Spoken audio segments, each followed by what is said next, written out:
What's going on, everyone? Jay Cook here with JerseySportsZone.com. Even in a virtual dead period of the recruiting cycle, we still have some headlines being made, and that's where Michael O'Connell from Blair Academy comes in. Michael, how are you holding up first and foremost during this crazy time? I'm doing well. The family's staying safe, so that's all you can really ask for right now. It's the most important thing. It's the most important thing. Yeah. Big news on your end. You kind of made a splash in the Power 5 basketball world a couple days ago, decommitting from a Big Ten lacrosse program in Maryland and signing your NLI with a Pac-12 program to play basketball at Stanford. First off, Yes. how does that happen? That's quite the change. Yeah, I mean, for Maryland, there was due to the everything happening. There's like a backlog of all the players, so freshmen can come back. So I was looking to maybe PG at IMG, and when I got at NLI, so school started reaching out. So my coach at Blair, and Stanford reached out, and Stanford's a great school, great program, so I ended up committing there. Talking about doing a post-grad year at IMG Academy, were you planning on playing both sports there? Yes, if I attend IMG, I was going to play basketball and lacrosse. And was that to kind of see where your heart lies? I mean, obviously, you have a passion for both sports. This must have been a tough decision. I mean, yeah, it wasn't easy. Maryland's a great school, has a great lacrosse program.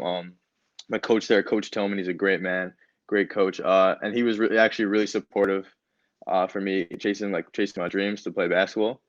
And so I mean, he made it 10 times easier than it was. So I'm thankful for that he was really easy with it. Michael, you're a New York guy. You came to Blair Academy from Chaminade and played your true senior season with the Bucks. You had a great year for them too, averaging 18 points a game, starting point guard on a team with guys like Jabri Abdur-Rahim, Jalen Blake. So you really got to play with some legitimate talent. How much fun was this basketball season for you? I mean, it was unbelievable. We started playing together, practicing together, probably a week into school. So we started building relationships and chemistry right from the start. And then we, like you said, we have a lot of talent. So it was easy to play this year and just be yourself on the court and just flow. And a lot of guys can knock down shots, finish at the rim. So it was easy for me to just play my game, find people, and help the team win. Man, it seemed like you had a lot of college interest come in, especially after the season ended. I'm sure you felt like you really made a mark out on the hardwood this year. I mean, yeah. I mean, I got to go out there, get to show what I can do against top talent. And it really helped, obviously, like I said, having a good group of guys behind you. So they really support you. When you're playing your game, if you're having a hot hand, they'll keep finding you. They trust you on the court. So, yeah, I was able to play my game and flow out there. A big story with the coronavirus pandemic now is its impact on college sports and changing the way teams are recruiting now that they have players coming back for extra years. A little bit of insight into your process specifically. How did the pandemic affect your decision? I mean, it makes it tough, obviously, for the sense that some schools, since they have guys returning, they don't need to recruit a point guard. So a point guard who might have been leaving or graduating doesn't have to at this point. So that can cut down on some of the schools that needed a guard like me. But luckily, Stanford, they have guys, like a guy going to the draft, and people graduating. So it opened up a spot for a need for a point guard. Man, it's not very often you see a two-sport athlete in lacrosse and basketball. That's kind of a unique thing, especially here in Jersey. You don't see that very often. A guy that plays both of those sports well. What makes those two sports great in their own respects? I mean, basketball and lacrosse are actually super similar in all the concepts and aspects of the game, like two-man game, pick and rolls, defensive slides. So the games really correlate, and they're almost the same type of game. One just has a ball and hoop, one has a stick in the net. So playing both of them helped my game on both the court and the field, because I can use different moves I'd use on the court on the lacrosse field, or moves I'd use on the lacrosse field I'd use on the court.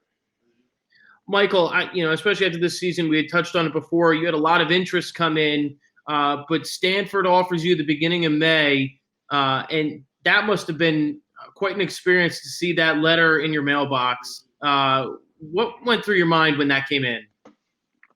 I mean, I was excited. I mean, obviously, great basketball program, great coaching staff, but it's also one of the top schools in the world and the top educations anyone can get. So it's hard to pass up on um, that opportunity. Michael, what kind of player is Stanford getting in you? I'm sure a lot of people are checking in to see who you are and what you're about. What's your first message to that fan base and what they can expect from you? I would say a hardworking point guard. Like I was saying before, like I like to get my teammates to score first. I like to be like a leader on the floor, like a floor general. But yeah, I just like to be one of the hardest working guys out there. Always give my best, tough point guard, and at the end of the day, I just want to win. So Can't say it any better than that. Michael O'Connell, thank you so much for coming on and talking some recruiting with us. Congratulations on your decision, and obviously, hope everybody and your family stay safe during this crazy time. We're gonna be rooting for you out west, man. I know you're a 1-year Jersey guy, but we're gonna be rooting for you. So all the best to you. thank you for having me on today. Absolutely. Thanks so much.